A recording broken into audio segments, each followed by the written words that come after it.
بسم الله الرحمن الرحيم. الحمد لله وكفى وسلام على عباده الذين اصطفى أما بعد. قال الله تبارك وتعالى: أعوذ بالله من الشيطان الرجيم. بسم الله الرحمن الرحيم. والفجر وليال عشر والشفع والوتر والليل إذا يسر. صدق اللہ العظیم. جو حضرات دور بیٹھے ہوئے ہیں ان سے گزارش ہے کہ قریب بیٹھ کے بیٹھ جائے، قریب ہو کے بیٹھ جائے تاکہ بات بیان والوں کو جگہ مل سکے. دور نہ بیٹھے، قریب ہو کے بیٹھ جائے. یہاں سامنے آ جائے محترم دوستوں، بزرگوں اور نوجوانوں،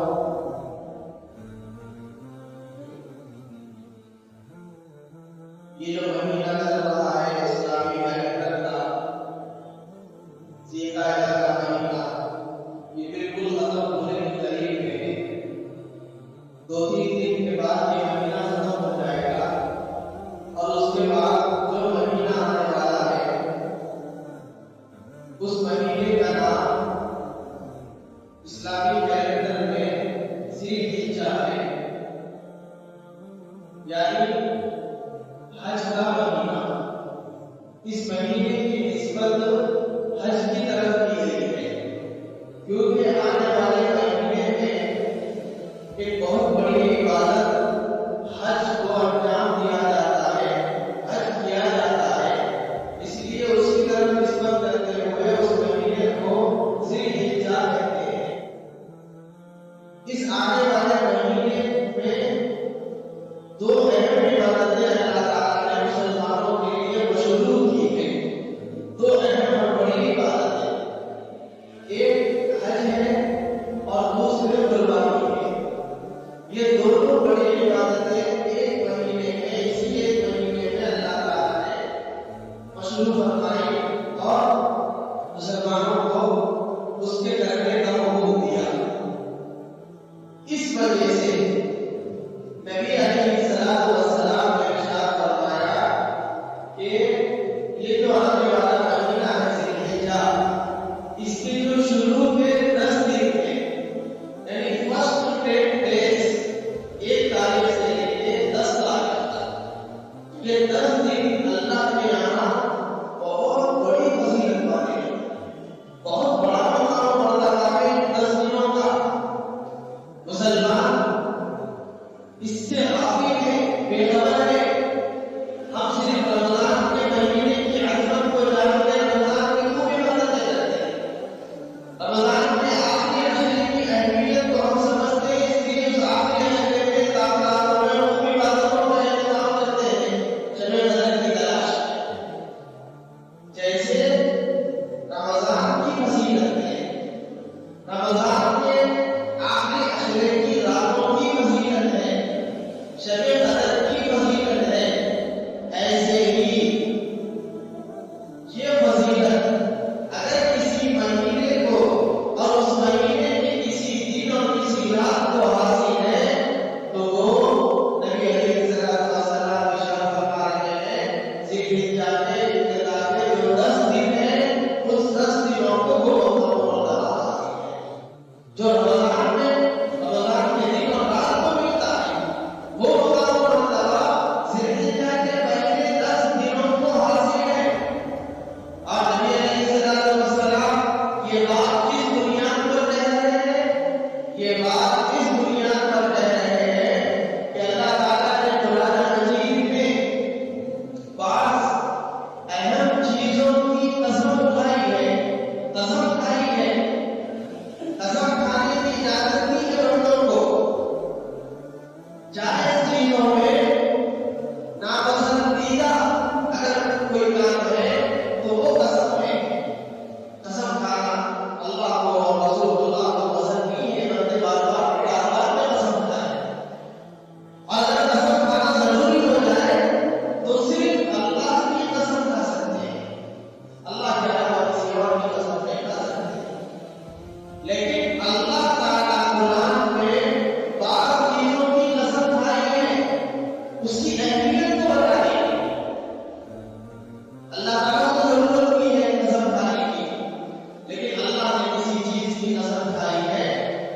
مفسرین نے فرمایا کہ وہ اسی لیے کھائی ہے کہ جس چیز کی قسم اللہ کھا رہے ہیں اس کی اہمیت بتانا مقصود ہے کہ کتنی اہم چیز ہے. جیسے اللہ نے قرآن میں قلم کی قسم کھائی ہے، اللہ نے قرآن میں انجیل کی قسم کھائی ہے، اللہ نے قرآن میں فجر کے وقت کی قسم کھائی ہے، اللہ نے قرآن میں وقت المکرمہ کی قسم کھائی ہے.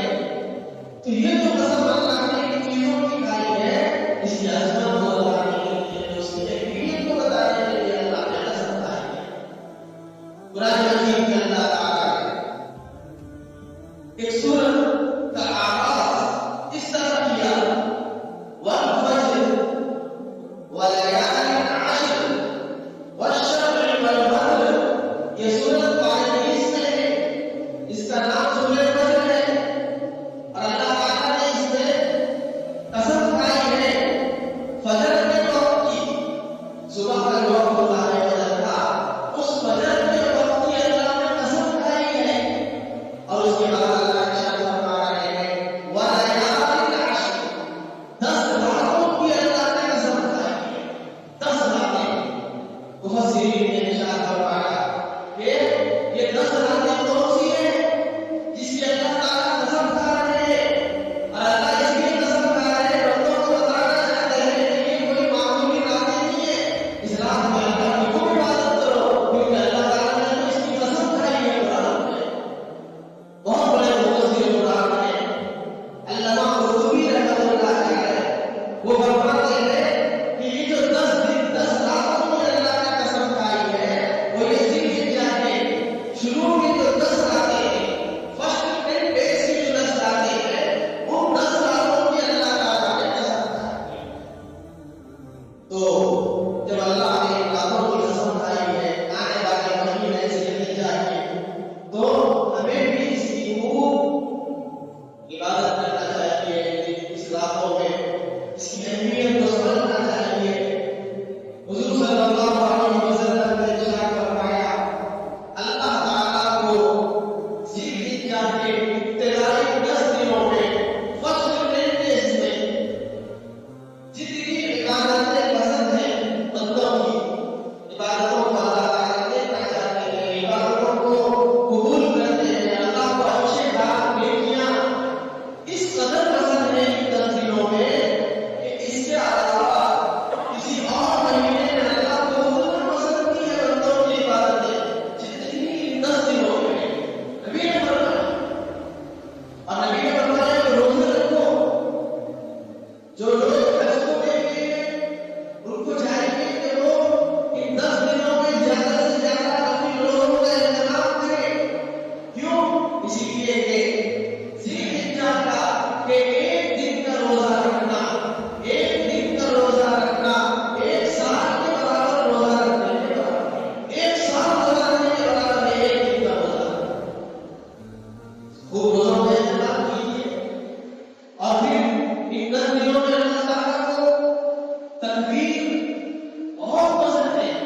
تکبیر تشریف، اللہ اکبر اللہ اکبر، لا الہ الا اللہ واللہ اکبر اللہ اکبر وللہ الحمد. یہ 10 دنوں میں جتنا ہو سکے کثرت کے ساتھ ان تکبیرات کا اہتمام کریں.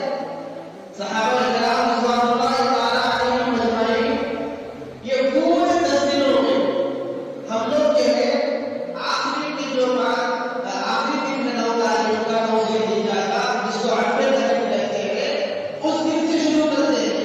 حالانکہ وہ تو واجب ہے، وہ 9 ذی الحجہ 10 ذی الحجہ 11 12 13 یہ 5 دن تکبیر تشریف پڑھنا ہر نماز کے بعد واجب ہے.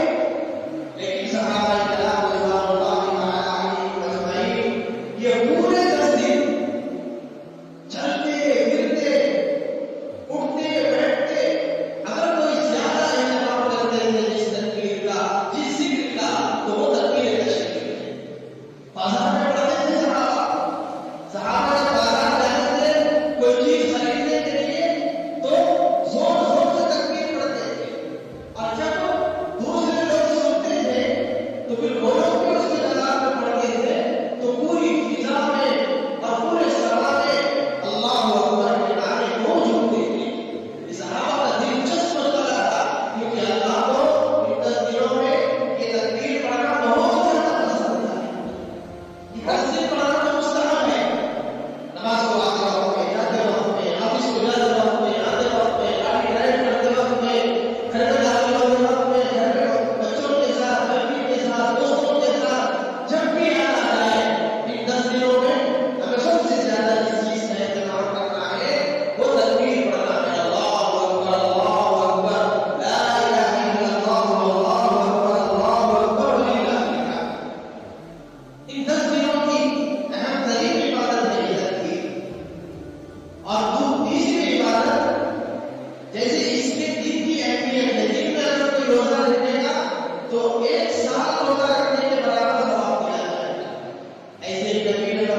حضور صلی اللہ علیہ وسلم ایک مرتبہ مسجد میں تشریف لائے تو صحابہ کرام بیٹھے ہوئے تھے نماز کے انتظار میں، سنت وغیرہ پڑھ کے ابھی کچھ وقت باقی تھا تو صحابہ بیٹھے ہوئے تھے نماز کے انتظار میں۔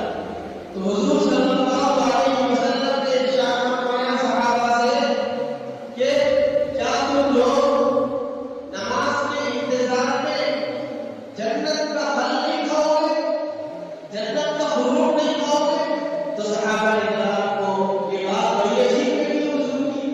صحابہ نے کہا یا رسول اللہ ہم جنت کا پھل کیسے کھائیں گے دنیا میں؟ تو حضور صلی اللہ علیہ وسلم نے ارشاد فرمایا اگر تم یہ ذکر کرو، نماز کے انتظار میں بیٹھ کر اگر یہ ذکر کرو گے تو تمہیں جنت میں پھل کھانے کے جیسا موقع آئے گا، اور اللہ تعالیٰ اس کی برکت سے تمہیں جنت میں لذیذ پھلوں اور میووں کی غذا اور ڈش فراہم کرے گی جو جنت میں جائیں گے، جنت کے پھل ہیں۔ تو صحابہ نے کہا یا رسول اللہ بتائیے اور کون سا ذکر ہے جو جنت کا پھل کھانے کے برابر ہے؟ تو حضور صلی اللہ علیہ وسلم نے ارشاد فرمایا یہ ذکر کثرت کے ساتھ پڑھو، سبحان اللہ والحمد للہ ولا الہ الا اللہ واللہ اکبر، سبحان اللہ والحمد للہ ولا الہ الا اللہ واللہ اکبر۔ یہ بھی نماز کے انتظار میں اور جب بھی موقع ہو یہ ذکر اللہ کا کرتے رہو۔ یہ عام دنوں میں نہیں کرنا ہے، ذکر میں نہیں کرنا ہے، عام دنوں میں بھی کرنا ہے کہ نبی نے صحابہ کو سکھایا ہے۔ ہم ہمارے پاس ہماری زبانوں کو ہم نے ذکر کا مزہ نہیں لیا ہے، اللہ کے نام کی حلاوت کا مزہ ہم نے اپنی زبانوں کو نہیں چلایا ہے۔ اللہ کا نام لینے میں ہمیں کوئی مزہ نہیں آتا، اللہ کے جتنے نام ہیں ان ناموں کو یاد کرنے سے ہمیں کوئی مزہ نہیں آتا، کیونکہ ہم نے اپنی زبان کو ذرا ہی نہیں چلایا۔ اللہ کے نام میں کتنی مٹھاس ہے، اللہ کے ذکر میں کتنی حلاوت ہے، تھوڑا اس کی عادت ڈال کے دیکھو، تھوڑے دن اللہ کا ذکر کر کے دیکھو، سارے لوگوں کی تصویریں ہم بھول جائیں گے اگر ہم اللہ کا ذکر اور اللہ کی یاد کرنا شروع کر دیں گے۔ تھوڑے دن پریکٹس کرو، صرف لفظ اللہ کے نام میں کتنی حلاوت ہے، کتنی مٹھاس ہے۔ صحابہ کو مٹھاس محسوس ہوتی تھی، انبیاء کو مٹھاس محسوس ہوتی تھی، اولیاء اللہ کو مٹھاس محسوس ہوتی تھی، ہمیں کسی کو کوئی مٹھاس محسوس نہیں ہوتی۔ کیوں؟ اسی لیے کہ ہمارے دل، ہمارا جسم، ہمارا خون، ہماری روح گناہ کرتے کرتے اتنی ناپاک ہو گئی ہے اور اتنی گندی ہو گئی ہے، اتنی سڑ گئی ہے کہ ہمیں نہ اللہ کا نام لینے میں مزہ آتا ہے، نہ رسول اللہ کا نام لینے میں مزہ آتا ہے، نہ درود شریف پڑھنے میں مزہ آتا ہے۔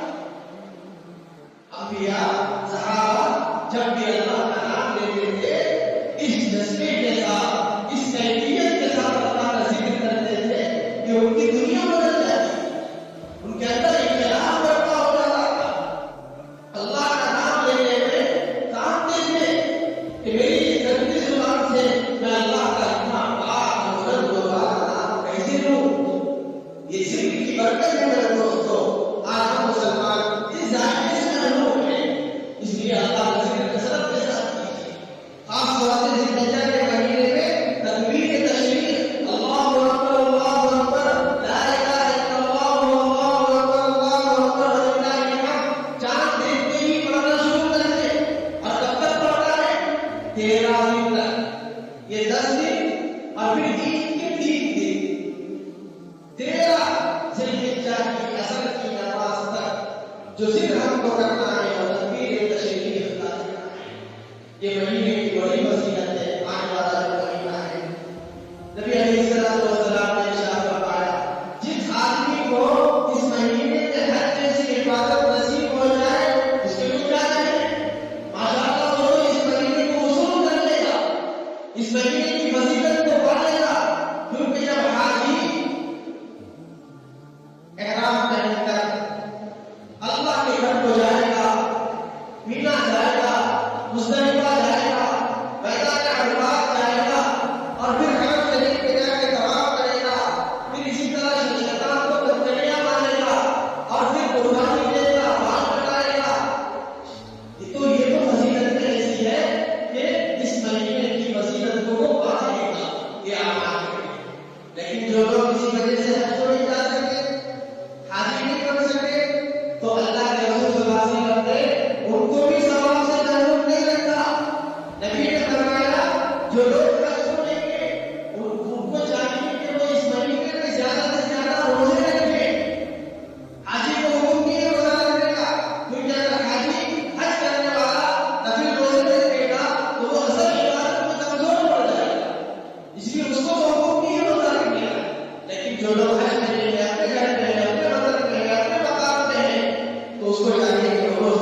قربانی کرنے والا ہو، جس کے اوپر قربانی واجب ہے یا واجب تو نہیں ہے لیکن وہ قربانی دینا چاہتا ہے، تو ایسے مسلمان مرد اور عورت کے لیے نبی علیہ الصلوۃ والسلام نے ارشاد فرمایا کہ ذی الحجہ کا چاند دیکھتے ہی قربانی ہونے تک یہ 10 دن جب تک آپ کی قربانی نہ ہو جائے اس وقت تک ہر مسلمان کو چاہیے قربانی دینے والے کو کہ وہ اپنے ناخن نہ کاٹے، اپنے بال نہ کاٹے، یہ مستحب ہے، کوئی ضروری نہیں ہے۔ علماء نے فرمایا کہ اگر کسی وجہ سے چاند دیکھنے سے پہلے کوئی مسلمان ناخن نہیں کاٹ سکا، بال نہیں کاٹ سکا، تو 40 دن سے زیادہ ہو گئے اور اس کو کاٹنے کی ضرورت ہے، تو ایسے مسلمان کو چاہیے کہ وہ ناخن کاٹ کر بال کاٹ لیں، وہ تو واجب ہے۔ جو جس کے ناخن چھوٹے ہیں یا وہ اہتمام کر سکتا ہے چاند دیکھنے سے پہلے، تو اس کو چاہیے کہ وہ چاند دیکھنے سے پہلے کاٹ لیں، کیونکہ ان 10 دنوں میں قربانی دینے والے کو ان 10 دنوں میں حتی الامکان بال کاٹنے سے، ناخن کاٹنے سے بچنا چاہیے۔ یہ بھی مشابہت کے لیے ہے، حجاج کرام سے مشابہت کے لیے اللہ کے رسول صلی اللہ علیہ وسلم نے یہ حکم دیا ہے۔ یہ مانے ذوالحجہ سے متعلق ہے، کچھ باتیں آپ کے سامنے رکھی ہیں، بہت سارے مسلمان جو ہے اس سے واقف نہیں ہے، ہماری عورتیں بھی اس مہینے کی عظمت اور احترام سے واقف نہیں ہے، ان کو بھی ہم اپنے گھروں میں جا کر بتائیں کہ اس مہینے کا احترام کیجیے، اور جیسے فرض زکات کے لیے 9 ذی الحجہ سے لے کے 13 ذی الحجہ تک، 9 کی فجر سے لے کے 13 ذی الحجہ کی عصر کی نماز تک، یہ 5 دن پانچوں نمازوں کے بعد ایک مرتبہ بلند آواز سے تکبیر تشریف یعنی اللہ اکبر اللہ اکبر لا الہ الا اللہ اللہ اکبر اللہ اکبر وللہ الحمد، یہ تکبیر تشریف پڑھنا واجب ہے، سنت مستحب کی بات نہیں ہے، واجب ہے ہر مسلمان مرد پر بھی اور عورت کے اوپر بھی۔ جب بھی ہم نماز پڑھیں، چاہے جماعت کے ساتھ نماز پڑھیں چاہے اکیلے نماز پڑھیں، تنہا نماز پڑھیں، دونوں صورتوں میں یہ 5 دن پانچوں نمازوں کے بعد بلند آواز سے تکبیر تشریف پڑھنا واجب ہے۔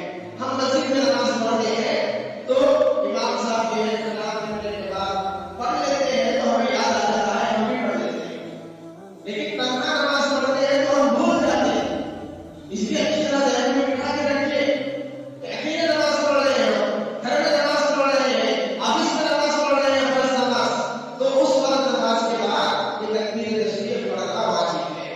اسی طرح عورتوں کے اوپر بھی واجب ہے، جہاں عورتیں نماز پڑھتی ہیں اپنے گھر میں، ہر مسلمان کو چاہیے کہ وہ اپنے گھر میں کوئی ایسی جگہ خاص کر کے رکھے جہاں پر عبادت کی جاتی ہو، نماز پڑھی جاتی ہو، ایسی جگہ ہر مسلمان کے گھر میں ہونا چاہیے۔ ہمارے پاس مہمانوں کے لیے روم ہے، ہمارے پاس اپنے بچیوں کے لیے روم ہے، اور ہمارے پاس ماں باپ کے لیے روم ہے، ہمارے پاس اپنی بیوی کے لیے روم ہے، ہمارے پاس کام کرنے والوں کے لیے ہم نے روم بنا کے رکھا ہے، اگر اللہ نے آپ کو پیسے دیا ہے تو نوکروں کے لیے گھر ہے، روم ہے، لیکن اتنے بڑے گھر میں کوئی ایک جگہ ہم ایسی نہیں بنا سکتے کہ اس کو ہم صرف اللہ کی عبادت کے لیے مختص کر دیں۔ یہ ہونا چاہیے ہر مسلمان کے گھر میں ہونا چاہیے۔ غریب کا گھر ہے، 2 کمرے کا گھر ہے، تب بھی کوئی ایک جگہ کوئی ایک کونا نماز کے لیے مختص کر دیں۔ ہم عادت کریں اپنی عورتوں کو، اپنے بچوں کو کہ اس جگہ پر عبادت کریں، ہم اس جگہ پر یہ اسٹیکر بھی لگائیں تکبیر تشریف کا کہ ہماری عورتیں جو ہیں اس کو دیکھ کے یاد کرتے ہیں گھر نماز کی بات پڑھ سکیں۔ اس کا اہتمام ہم سب کو کرنا چاہیے، تکبیر تشریف کا اہتمام کیجیے، قربانی کا اہتمام کرنا ہے، قربانی کا ایک مستقل موضوع ہے میرے دوستوں، وہ انشاءاللہ ابھی ایک جمعہ اور ملے گا بقرعید سے قبل، اس ایک جمعے میں ہم انشاءاللہ قربانی کے تعلق سے کچھ اہم اور ضروری مسائل آپ کے سامنے رکھیں گے۔ اس وقت میں صرف ایک ہی پیغام دینا ہے، جو آنے والا مہینہ ہے ذی الحجہ کا، جو 2-3 دن کے بعد شروع ہونے والا ہے، جیسے ہی اس کا چاند نظر آ جائے اس مہینے کی خوب قدر کیجیے، اس میں عبادتوں کا اہتمام کیجیے، آنکھوں کی حفاظت کیجیے، قرآن کی تلاوت کیجیے، روزے رکھیے، روز روزے رکھ سکتے تو روز روزے رکھیے، یا ایک دن اور روزہ رکھیے، یا کم سے کم 9 تاریخ کا تو روزہ کسی صورت میں ہم نہ چھوڑیں، مس نہ کریں، کیونکہ اتنی بہترین اللہ کی طرف سے یہ سوغات ہے بندوں کے لیے، گنہگاروں کے لیے، اتنا گولڈن چانس ہے اپنے گناہوں کو معاف کروا لینے کا۔ اللہ کے نبی نے فرمایا 2 سال کے گناہ پچھلے 1 سال کے اگلے 1 سال کے گناہ معاف ہو جاتے ہیں عرفے کے دن روزہ رکھنے کی وجہ سے۔ اس لیے آپ تمام حضرات سے ہم گزارش کرتے ہیں کہ اس دن روزے کا اہتمام کریں، اور اسی طرح آپ میں تھوڑی دیر عبادت کریں، آپ کو جتنی بشاشت ہو، جتنی سہولت ہو، 15 منٹ 20 منٹ آدھا گھنٹہ تھوڑا وقت نکال کر اللہ کے سامنے ان 10 دنوں میں 10 راتوں میں خوب عبادت کریں، کیونکہ اللہ تعالیٰ نے 10 راتوں کی قسم کھائی ہے، والفجر وليال عشر، 10 راتوں کی اللہ نے قسم اٹھائی ہے، کہ کوئی معمولی راتیں نہیں ہو گئی دوستو، بہت بڑی راتیں ہیں۔ علماء نے فرمایا کہ شب قدر کے بعد اس کا ثواب ہے، شب قدر کے بعد، اس لیے تھوڑی بھی غفلت نہ ہو، تھوڑی بھی لاپرواہی نہ ہو، پورا وقت ہم اس میں عبادتوں میں وصول کریں۔ دنیا کی کاموں میں مصروف رہتے ہیں، کیجیے، جاب کرتے ہیں جاب کیجیے، دکان میں بزنس کرتے ہیں بزنس کیجیے، تعلیم حاصل کیجیے، لیکن ساتھ میں اس میں تھوڑی بہت عبادتیں کرنے کا بھی اہتمام کیجیے۔ انشاءاللہ ہمیں امید ہے کہ اس مسجد میں جتنے لوگ یہاں پر اس وقت موجود ہیں سب لوگ اس کا اہتمام کریں گے، ماہ ذوالحجہ کا استقبال کریں گے، یہ حج کا مہینہ ہے، اس میں خوب دعاؤں کا اہتمام کریں گے، اور ساتھ میں جو مسلمان بندے اور بندیاں، بچے اور بچیاں اللہ کے گھر کی زیارت کے لیے حج کو گئے ہوئے ہیں ان کے لیے بھی ہم دعاؤں کا اہتمام کریں۔ اللہ تعالیٰ عافیت کے ساتھ، آسانی کے ساتھ، سہولت کے ساتھ تمام حج کے مناسک ادا کرنے کے لیے توفیق نصیب فرمائے، ہر قسم کے حادثات سے، بلاؤں سے، مصیبتوں سے اللہ تعالیٰ سب کی حفاظت فرمائے۔ جو لوگ اللہ کی رضا حاصل کرنے کے لیے ایسے حالات میں، جنگی حالات میں، جبکہ پوری دنیا ایک ایمرجنسی کی طرف جا رہی ہے، حالات کے گمبھیر ہونے کی طرف جا رہی ہے، آنے والا دن کیسا ہوگا اس کا کوئی بھروسہ نہیں ہے، کسی ملک میں معاشی اعتبار سے اطمینان اور سکون نہیں ہے، اس کے باوجود کتنے لوگ لاکھوں کی تعداد میں اپنا گھر چھوڑ کر، اپنا وطن چھوڑ کر، اپنی فیملی کو چھوڑ کر، اپنا کاروبار اور اپنی بزنس کو چھوڑ کر اللہ کے گھر کی زیارت کے لیے، حج کرنے کے لیے، ایک فریضہ ادا کرنے کے لیے گئے ہیں۔ ہماری ذمہ داری ہے کہ ہم دعا کریں ان کے لیے، اے اللہ ان کے سفر کو آسان کرنا، ان کے حج کو آسان کرنا، اور ان کو عافیت کے ساتھ اپنے مقام پر، اپنے گھروں پر عافیت کے ساتھ لوٹا۔ یہ دعا ہم ان کے حق میں کریں گے تو اس کا فائدہ یہ ہوگا کہ اگر ہم ان کے حق میں دعا کریں گے تو اس کا فائدہ یہ ہوگا کہ وہ جہاں دعا کریں گے اپنے لیے، حجاج کرام مینا میں دعا کریں گے، عرفات میں دعا کریں گے، مزدلفہ میں دعا کریں گے، حرم شریف میں دعا کریں گے، جہاں دعا کریں گے اللہ تعالیٰ ان کی دعاؤں میں ہمیں بھی شامل رکھیں گے۔ اس کا مطلب ایسا ہوگا اگر ہم ان کے لیے دعا کریں گے، ہم یہاں بیٹھ کے دعا کریں گے، حیدرآباد میں بیٹھ کر، مسجد عالمگیر میں بیٹھ کر، اپنے محلے کی مسجد میں بیٹھ کر، گھر میں بیٹھ کر دعا کر رہے ہیں، لیکن وہ کہاں دعا کر رہے ہیں؟ مینا میں دعا کر رہے ہیں۔ وہ کہاں دعا کر رہے ہیں؟ میدان عرفات میں دعا کر رہے ہیں۔ کتنی بلند بالا اور کتنی بڑی جگہ ہے وہ میدان عرفات کی، آپ اسے اندازہ لگائیے۔ اللہ کے رسول صلی اللہ علیہ وسلم نے ارشاد فرمایا، اللہ تعالیٰ نے مجھے ابلیس کو دکھایا، شیطان کو دکھایا، 2 مرتبہ میں نے شیطان کو اور ابلیس کو اتنا زیادہ ذلیل ہوتے ہوئے دیکھا، اتنا زیادہ رسوا ہوتے ہوئے، بے عزت ہوتے ہوئے دیکھا، 2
مسلم ہے